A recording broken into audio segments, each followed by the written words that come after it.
विपक्षी लोगों के ग्रुप के साथ मिले। जो रंगारी सर है वो काफी विपक्षी है। वो 20 दिन के 45 दिन के लंबे शिविर भी उन्होंने किए हैं। उनके साथ डायलॉग हुआ तो उन्होंने बहुत सराहा हमारे इस प्रयत्न को। उन्होंने कहा कि ये तो सभी समाज की जरूरत है। सारे लोग जो संबंध लोग हैं उनकी जरूरत है कि वो दीक्षा भूमि में जो महासमारोह होने जा रहा है उसमें शामिल हो जाए। लगभग उनके 20 विपक्षी साथी हमारे साथ 5-6 तारीख की मीटिंग जो रहेगी, 5-6-7 सितंबर को जो साथी आएंगे हमारे कमेटियों के जो उपटाक है उनके साथ। तो उन्होंने ये भी कहा कि उनके साथ मीटिंग होगी तो हम सारे जितने भी विपक्षी लोग हैं उन लोगों को हमें बताएंगे कि समन संघ जो बता रहा है वो असली मायने में हमारा समन कल्चर है। भले ही हम लोग अपने अपने क्षेत्र में विपक्षी है, ध्यान साधना करते हैं, विपස්සना करते हैं, आनापाना मेडिटेशन करते हैं, मित्ता भावना करते हैं, कशीना मेडिटेशन करते हैं, पर हम लोग अलग अलग है। काश हम लोग अगर इकट्ठा हो जाए और हमारी पहचान एक जैसी अगर बनाए तो ही हमारा भविष्य सुरक्षित है। ये वाला डायलॉग हुआ। उन्होंने ये भी बात कही है कि हम लोग, बहुत सारे लोग जो है वो परियत्ति और पटिपत्ति में बने रहते हैं। परियत्ति यानी जो समणों का जो सिलेबस होता है ना, समणों का जो थ्योरी होता है, जैसे किसी त्रिपिटक ग्रंथ को पढ़ लो, धम्मपद को पढ़ लो, या महासमणों की जो पुरानी थ्योरीज है उनके एडमिनिस्ट्रेशन को पढ़ लो, या उसके ऊपर हम लोग रिसर्च कर रहे हैं। तो ये हमारी परियत्ति हो गई, थ्योरीज हो गई। और विपक्षी लोग पटिपत्ति भी करते हैं। पटिपत्ति यानी प्रैक्टिकल करना। जो हम लोग थ्योरी थ्योरी में कुछ कुछ किताबें पढ़ लेते हैं, कोई थ्योरम पढ़ लेते हैं, फिलोसफी पढ़ लेते हैं, और उसका फिर प्रैक्टिस करते हैं, जो कि ध्यान की विद्या होती है। आनापाना है, विपස්සना है, कसीना है, मेत्ता भावना है। ये परियत्ति और पटिपत्ति है। पर प्रतिवेदन जो है तीसरा, वो प्रतिवेदन जो होता है वो परिणाम देता है। तो परिणाम देने के लिए अगर हम लोग अलग अलग से परियत्ति करते हैं, बहुत सारी थ्योरीज में एक्सपर्ट हो जाते हैं, एकल स्टार हो जाते हैं, ज्ञानी हो जाते हैं, फिलोसोफर हो जाते हैं, बड़े अच्छे भाषण देने वाले हो जाते हैं, या किसी सभाओं में बहुत प्रभावित करते हैं हमारी टॉक से, ये परियत्ति वाले होते हैं, अपने आप में परिपूर्ण नहीं है। फिर पटिपत्ति करते हैं, मतलब इन इन बातों को हम लोग प्रैक्टिकली ध्यान करते हैं। पर इसका अगर प्रयोग हम लोग एक साथ करेंगे, एकजुट होकर करेंगे, संघ में करेंगे, तो ही प्रतिवेदन यानी उसका परिणाम निकलेगा। तो उस हिसाब से उन्होंने ये कहा कि सारे लोग अगर इतनी बात जान सकते हैं कि समन संघ जो कर रहा है, हम लोग बहुत खूब किताबें पढ़ते हैं, उसका डिस्कशन करते हैं, परियत्ति पटियत्ति करते हैं, पर प्रतिवेदन यानी उसका परिणाम नहीं निकलता। ये परिणाम केवल और केवल समन संघ में जुड़ने से ही मिल सकता है। क्योंकि हजारों लोगों की अलग अलग विचारधारा है, हजारों लोगों की ध्यान करने की पद्धतियां है, या फिर हजारों लोगों के अपने अपने खुद के अनुभव है। ये अनुभव अगर हम साझा करेंगे, अलग अलग विचारों को अगर हम लोग एक इकट्ठा कर साझा करेंगे, तो विचारों का गठजोड़ हो जाता है और उसमें से एक सार निकलता है विचारों का। तो ऐसे ही एक जैसी सोच रखने वाले लोग जो समन लोग हैं, उन लोगों का महासमारोह दीक्षा भूमि में होने जा रहा है। तो उनका सपोर्ट हमको मिलेगा, ऐसा विपक्षी ग्रुप ने कहा है। उसके बाद हम लोग दूसरी तरफ नागपुर के एक्टिविस्ट लोगों के पास गए। एक एडवोकेट है, संदीप सर है, एडवोकेट संदीप गौतम सर। वो उन्होंने ये बताया कि मैं पहले समन था लेकिन मुझे पता ही नहीं था कि मैं समन हूँ। पर उन्होंने 2011 में ये तथागत बुद्ध के धम्म को अपना लिया। उससे पहले उनका अनुभव ये था कि मैं पढ़ा लिखा था, लेकिन मैं जब गांव में घुस गया, मेरे एक देहात में घुसा, तो उन लोगों ने मुझे पानी नहीं दिया। इसीलिए कि भले तुम पढ़े लिखे हो लेकिन तुम पानी पीने के लायक नहीं हो। तो उन्होंने कहा कि ये मेरा खुद का अनुभव था। मैं घर में गया और माँ को पूछा, वो कह रहे थे कि माँ ये ऐसा क्यों हो रहा है मेरे साथ, मैं तो पढ़ा लिखा हूँ, ऐसा तो नहीं कि मैं ज्ञानी नहीं हूँ। मेरा अनुभव है, काफी मैं किताबें पढ़ा हूँ, और मैं एडवोकेट भी बन रहा हूँ। फिर भी मेरी पहचान ये ऐसी क्यों है कि मैं अछूत हूँ, मुझे पानी पीने का भी अधिकार नहीं दिया जाता गांव के लोगों के द्वारा, जो अपने आप को, उनमें से कुछ तो समन है पर वो जानते नहीं कि वो कौन है, अपने जातियों के बंधनों में बंधे हैं। तो उनके माँ ने भी उनको बताया कि बेटा जब मेरी शादी हो गई थी तो शादी का गांव में एक रिवाज होता था। शादी होने से पहले पटेल के घर पे जाना पड़ता था और वो उनके सामने नमस्कार करना पड़ता था, और वो अपने मटके का पानी तक नहीं देते थे। तो हमको पानी मांगना पड़ता था उनको। ये तो रिवाज पुराना है बेटा, ये सहन लेना है। तो वो कह रहा है कि मेरा दिमाग उस वक्त से बगावत कर रहा था कि क्या रीजन हो सकता है कि मैं पढ़ा लिखा हूँ, मैं दिखने में भी अच्छा हूँ, ताकतवर हूँ, और मैं मुंबई जैसे शहर में पढ़ा हूँ, फिर भी मेरे साथ ऐसा व्यवहार क्यों होता है। तो उन्होंने फिर बामसेप का दामन थाम लिया था। बामसेप में उनका काफी अनुभव रहा, लगभग 15 साल वो रहे। उसके बाद उन्होंने बामसेप में अपने आप को इतना झोंक दिया था कि उनको जेल भी हो गई, 3 दिन की जेल काट कर आए, ऐसा भी उन्होंने कहा। फिर वो कह रहे थे कि मैं अतृप्त था, इतना होने के बाद भी मेरा अनुभव ये कह रहा था कि मुझे मेरा आंसर नहीं मिला है, मुझे मुझे न्याय भी नहीं मिलता है, तो उसके लिए क्या रीजन है। वहां पे भी मेरे साथ ऐसा हुआ कि हम लोग जो सेकंड थर्ड लेवल वाले जो लोग थे, हम जेल में चले गए, हमारी केयर करने वाले भी कोई नहीं थे। उसके बाद उनका अभी अभी 4-5 दिन पहले हमारे एक किरण शिंदे नाम के हमारे जो समन है, उनसे इनकाउंटर हो गया। वो दोनों लोग पहले बामसेप में काम करते थे। एक बामसेप जो अपने आप को सर्वश्रेष्ठ कहता है, उनके वो एक एक्टिव कार्यकर्ता थे, उनके साथ उन्होंने काम किया था। पर उनके अनुभव भी ऐसे फ्रस्ट्रेटिंग थे। तो उन्होंने कहा कि देखो, मैं 3 साल से समन संघ से जुड़ा हूँ, समन संघ जो है उसकी एक किताब आप पढ़ लो। उन्होंने रेलवे में हमारा जो मुंबई में कामोठे में एक परसों 22 तारीख को एक संगीति लगी थी, उस संगीति में आने के लिए उन्होंने वो ट्रेन में बैठे और ट्रेन में 30 मिनट में पूरा का पूरा मैं समन हूँ ये ग्रंथ का वॉल्यूम पढ़ लिया। वो कह रहे हैं कि मेरी आंखें खुल गई। जैसे महासमन तथागत बुद्ध धम्मचक्र प्रवर्तन सूत्र के प्रवचन में कहते हैं कि बुद्ध बनने के बाद क्या होता है, तो कहते हैं कि चक्कु उदपादि, आंख खुल जाती है, इसका मतलब सम्मादिट्ठी आ जाती है, सम्यक दृष्टि हो जाती है। सम्मादिट्ठी के बाद वो जागृति की अवस्था पहचान दिलाती है कि मैं कौन हूँ, तो मैं समन हूँ। तो कहते हैं कि एक आधे घंटे की किताब मैं पढ़ लिया हूँ, समन का ग्रंथ पढ़ लिया और मैं जान गया हूँ कि मैं समन हूँ। उसके बाद वो संगति में आना चाहते थे, लेकिन मोबाइल की बैटरी डाउन हो गई, आ नहीं पाए। उन्होंने हमसे मोबाइल पे ही कांटेक्ट किया।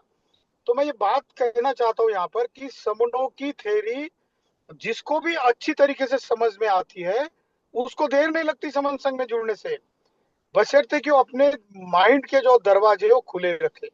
तो कहते हैं कि मैं इसी खोज में था कि ऐसा कौन सा रास्ता है कि जो मुझे जीवन के अंतिम छोर तक ले जाएगा और मेरे मन में जितने भी सवाल है उन सवालों का जवाब दे पाएगा। तो आज साथ में जुड़े। उन्होंने कहा कि हमारे साथ लगभग 10-15 एडवोकेट्स हैं, वो एक्टिविस्ट करके काम करते हैं। और उन्होंने कहा कि हम लोग ताकत से जुड़ेंगे। केवल एक दिन के आधे घंटे के संपर्क से भी कोई व्यक्ति समनों की थ्योरी को जान सकता है, अगर वो सम्मा सती में है, जागरूक है। तीसरा इंसिडेंस ऐसा हुआ कि आप सभी लोग जानते होंगे कि विनय रखिता नाम के एक बहुत लर्नेड मंक है। इंडिया में जितने भी गिने चुने उंगलियों के ऊपर गिने जाने वाले जितने भी लर्नेड और विनयशील भिक्खु है, उनमें से विनय रखिता बनते, जो हैदराबाद में थे, अभी वो नागपुर में सेटल्ड है। और वो बहुत ज्ञानी माने जाते हैं, उनका धम्म में काफी अभ्यास है, समनों की थ्योरी भी उन्होंने काफी पढ़ी है। उनके साथ हमने लगभग 1 घंटे का डायलॉग किया और उनको ये कहा कि देखो सर, उनको कहा कि भंते जी, पूरे भारत से लगभग 1,500 से 2,000 समन आ रहे अगले अलग अलग राज्यों से। तो उनको तो ये सरप्राइज हुआ कि ऐसे कैसे हो सकता है कि इतने सारे लोग। हमने ये भी बताया कि आज की मीटिंग है शायद 1570वीं ये संगीति हमारी लगातार। वो तो सरप्राइज हो गए कि ऐसे कैसे हो सकता है कि 150, 200, 300, 500 लोग इकट्ठा इतने दिन तक, 1500, 1,500 दिन तक जुड़े रहते हैं। क्योंकि उन्होंने कहा कि हमारे भिक्खु संघ में भी ऐसा नहीं होता कि कई मीटिंग चलती है और लगातार कोई भिक्खु जुड़ जाए, उनमें भी कुछ विवाद होते रहते कुछ बातों पे। और इसका डिफरेंस क्या, तो हमने कहा कि जब भी कोई व्यक्ति, चाहे वो भिक्खु भिक्खुनी हो, श्रामणेर श्रामणेरी हो, उपासक उपासिका हो, या किसी किसी एक्टिविज्म करके कोई समन समन करके काम करता हो किसी भी क्षेत्र में, वो अगर अपनी सोच को दूसरे के साथ साझा करता है, तो उसको पता चल जाता है कि मेरे विचार, भले ही मैं कितना भी ज्ञानी हूँ, पर मैं परिपूर्ण नहीं हूँ अपने आप में। तो वो दूसरे के साथ विचार डायलॉग जब करता है, तो उसको पता चलता है कि मैं कितना पानी में हूँ। और फिर वो समझ जाता है कि भले मैं कितना ज्ञानी हूँ, कितना भी पढ़ा लिखा हूँ, मैं उतना परिपक्व नहीं हूँ जब तक मैं टीम में नहीं हूँ, मैं समन संघ में नहीं हूँ। ये बात बंते जी के साथ हुई, फिर बंते जी के साथ काफी चर्चा हो गई। उन्होंने माना कि हम लोग 1 तारीख को जो संगति लगेगी, छिचोली में 1 अक्टूबर को। तो उसमें लगभग 50 भिक्षु संघ के साथ वो आएंगे। हमने कहा वहां पर ये भी है कि बहुत सारे अलग अलग राज्यों से आने वाले जो समन बहनें हैं, समन भाई है हमारे, वो लोग आपको संग दान देने को, भोजन दान देने के लिए आतुर है। तो ये बात सुनकर भंते जी को बहुत अच्छा लगा। उन्होंने कहा कि इतनी मात्रा में इतने सारे राज्यों से अलग अलग एक जैसी सोच रखने वाले समन अगर आ जाते हैं तो हम बिल्कुल जरूर आएंगे। और उन्होंने एग्री किया कि हम लोग उस संगीति में आएंगे, वहां पर डायलॉग करेंगे और संगदान भी लेंगे। और 2 तारीख की रैली में भी हम लोग काफी 50-100 तक हम भिक्षु संघ को भी शामिल करेंगे। क्योंकि आपके डायलॉग से हमको पता चला कि समन की थ्योरी क्या है। समन होना यानी कितनी ताकतवर चीज होती है, एनर्जी का इकट्ठा हो जाना कितनी बड़ी बात होती है। उन्होंने वो तथागत बुद्ध का वो तत्व भी बताया, सब्बे पहियाली तो लोगो सब्बो लोगो पकंपितो, कि ऊर्जा जब एक जगह पर इकट्ठा हो जाती है तो लाखों करोड़ों लेवल की एनर्जी खड़ी करती है। तो सपनों के विचारों की और पहचान की एनर्जी अगर एक साथ इकट्ठा हो जाएंगी तो बहुत अलग माहौल खड़ा हो जाएगा। इसलिए हम लोग आपकी जो समन संघ की जो डिसिप्लिन जो रैली निकलेंगी या समारोह का प्रदर्शन होगा या आपका डायलॉग होगा, इतने सारे लोग एक साथ एक जैसे सोच वाले, एक जैसे पहनावे वाले, एक जैसे विचार करने वाले लोग अगर आएंगे तो हम उसमें जरूर शामिल होंगे। इसका मतलब मैं सभी से बताना चाहता हूँ कि समन संघ ने जो दीक्षा भूमि के लाखों लोगों के बीच में जो महासमारोह और रैली रैली का जो आयोजन किया है, ये बहुत ही कारगर सिद्ध होने वाला है। इसीलिए हमको क्या करना है, तो हम लोग पूरी ताकत से वहां पर अपनी शक्ति लगाएंगे। जो अलग अलग कमेटियों के साथी है उनके साथ हमको कोऑर्डिनेशन में काम करना पड़ेगा। हमको ये भीड़ में एक भी व्यक्ति ऐसा ना हम ढूंढे कि वो हमारे साथ सहमत नहीं हो। हम चाहे कोई भी व्यक्ति आए हमारे साथ, तो भीड़ में आकर शामिल होना चाहता है हमारी रैली में, हमारे समन संगीति में, तो उसका स्वागत करेंगे। उनके साथ हम व्यवहार भी ठीक करेंगे। उनके हो सकता है अनेकों प्रॉब्लम होंगे, उन प्रॉब्लम को उस वक्त तो भीड़ में हम ज्यादा डायलॉग नहीं कर सकेंगे, उनकी समस्याओं का समाधान भले ही हम नहीं कर सकेंगे। तो हम लोग उनको जब ग्रंथ बांटेंगे तो उनको ये बता सकते हैं कि ये समन संघ की पूरी थ्योरी इसमें है। इस चीज को लगभग 30-40 पेज का जो ग्रंथ आपके हाथ में दिया जा रहा है, अगर आप इसको बार बार दोहरा कर पढ़ोगे, 1 बार 2 बार 5 बार पढ़ोगे, तो आपको ये पता चल जाएगा कि ये केवल मात्र किताब नहीं है, ये आपकी हजारों साल की पहचान बताने वाली एक महान ग्रंथ की आधारशिला है, जो आपके विचारों को बदल देगी, आपकी सोच की डायरेक्शन को बदल देगी, और आपकी पहचान को बताने के बाद आपके मन में एक बहुत अलग तरह की ऊर्जा पैदा करेगी। इसीलिए इसको आपको पढ़ना है। और पढ़ने के बाद उसका मोबाइल नंबर हम नोट डाउन करेंगे। फिर 1-2 महीने तक अगर उसके साथ जो भी व्यक्ति को हमने ग्रंथ डोनेट किया होगा, उसके साथ अगर 1 आध 2 महीने तक अगर हम फॉलोअप में उसके साथ फॉलोअप करके कांटेक्ट बनाए रखेंगे, तो हमारे समनों का कारवा काफी ताकत से बढ़ सकता है। क्योंकि बहुत सारे आज हमने 3-4 दिन से हम लोग डायलॉग कर रहे हैं, खासकर जो विहारों में, जो वर्षावास में जो आने वाले, जो धम्म का आचरण करने वाले, समनों का कल्चर समझने वाले जो लोग साथी आते हैं, उनमें समन संघ की थ्योरी बहुत ही ज्यादा जोर से फैल रही है। इसीलिए हमको दीक्षा भूमि के इस महासमारोह में बहुत बड़ा मौका है कि हम अपने विचारों को बहुत शालीनता से, अच्छे तरीके से, प्रोफेशनल तरीके से प्रचार प्रसार करने का काम करेंगे। हम लोग जो अभी आपको लगभग 1 महीने का टाइम हमारे पास है, आपको बार बार कमिटियों की अलग अलग मीटिंग्स में या पोर्टल पे या अलग अलग हमारी ग्रुप की मीटिंग होंगी, उसमें अलग अलग सूचनाएं दी जाएगी। तो उसका बिल्कुल कड़ाई से पालन करना है।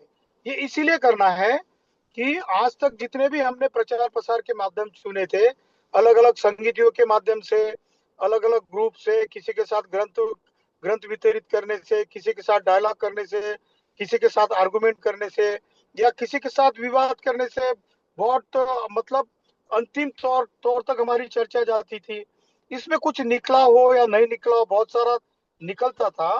पर अभी ये इतना बड़ा मौका हमारे सामने है कि अगर हम लोग 1 लाख लोगों के साथ संपर्क बनाते हैं, तो हम लोग कम से कम 20-30 हजार लोगों को जोड़ सकते हैं। इतना बड़ा मौका हमको समन संघ के तरफ से दीक्षा भूमि के महासमारोह में हो रहा है।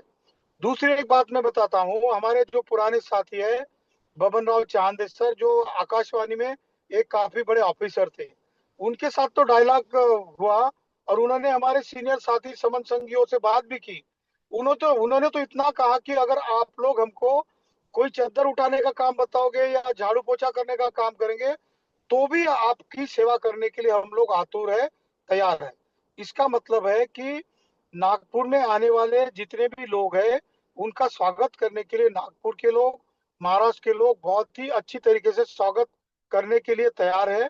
अब हमारी रिएक्शन उनके प्रति क्या होनी चाहिए, तो हम लोग पूरी ताकत से, पूरी शिद्दत से इस काम को, इस कारवां को बढ़ाने के लिए, प्रचार प्रसार करने के लिए, लोगों को, समनों को जोड़ने के लिए पूरी ताकत लगा देंगे। अगर ऐसा हम कर पाते हैं तो मुझे उम्मीद है कि हमारे 2 अक्टूबर के बाद, 1 डेढ़ महीने के बाद, ये समन संघ का स्वरूप जो है, रूप है, ये बहुत अलग होगा, जिससे कि हमारी उम्मीद बहुत जागेगी, हमारा विश्वास बहुत बढ़ेगा। और जैसे महासमंत तथागत ने कहा है कि जो विश्वास परम न्याति निब्बान परम सो, विश्वास अगर बढ़ जाता है हमारा, तो हमारे बीच के छोटे मोटे जो मुद्दे हैं वो तो अपने आप हवा में उड़ जाएंगे, डायलूट हो जाएंगे, और एक दूसरे को देखकर हम लोग बहुत ताकत से समन संघ की आवाज को बुलंद करेंगे। और एक और बात बताता हूँ कि पॉलिटिकल लोगों से भी हमारी बात हो गई।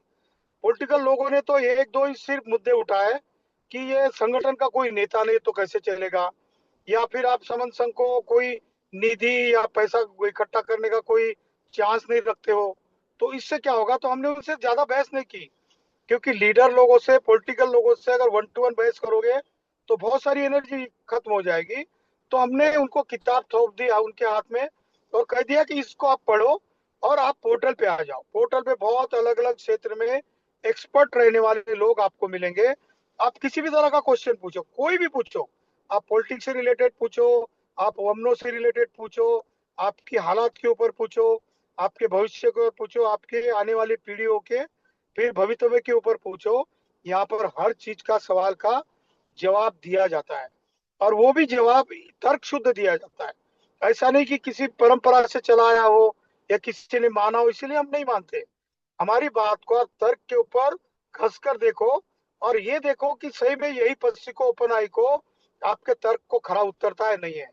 अगर आपको ये सिद्ध हो जाएगा कि ये जो बात कर रहे हैं ये सही में सच्ची बात है, तो ही आप उसको स्वीकार सकते हैं। तो पॉलिटिक्स में काम करने वाले लोग या अलग अलग क्षेत्रों में काम करने वाले लोग समन संघ को अभी से केवल सामान्य नहीं समझ रहे, वो उन्होंने मान लिया है कि समन संघ आने वाले दिनों में समाज की दिशा बदलने का एक माध्यम बना है। तो इसीलिए हमको ये काम ताकत से करना है। और नागपुर के लिए अब कल हमारी एक बड़ी संगीति लगेगी, और जो हमारे साथी 5 6 7 सितंबर को जो आएंगे उनके लिए एक हम लोग ग्राउंड तैयार कर रहे हैं। उसके बाद बाकी के जो जितने प्लेसेस है, चिचोली में कल हम जाएंगे, उनके साथ डायलॉग होगा, पूरा इंफ्रास्ट्रक्चर का काम हम लोग करने वाले हैं। आप जब आओगे तो आप फिर फाइनल टच उसको दे सकते हो। इतनी बात मुझे कहनी थी। आप सभी का नागपुर की नगरी में, नागों की भूमि में और समनों की दीक्षा भूमि में सभी का तहे दिल से हम स्वागत करते हैं। अगर मेरी बात में कुछ अगर गलत हुआ हो, किसी को आहत पहुंचा हो, तो संगे यो खलितो दोषो, संगो खमतु तम्मम, संग मुझे माफ करे, माफ करे, माफ करे। संगं नमामि, संतों को नमामि, और सारे समनों को वंदामि। जय भीम, नमो बुद्धाय, संगं नमामि सर। बहुत बहुत धन्यवाद सर, बहुत बहुत बहुत धन्यवाद। बहुत साधु साधु।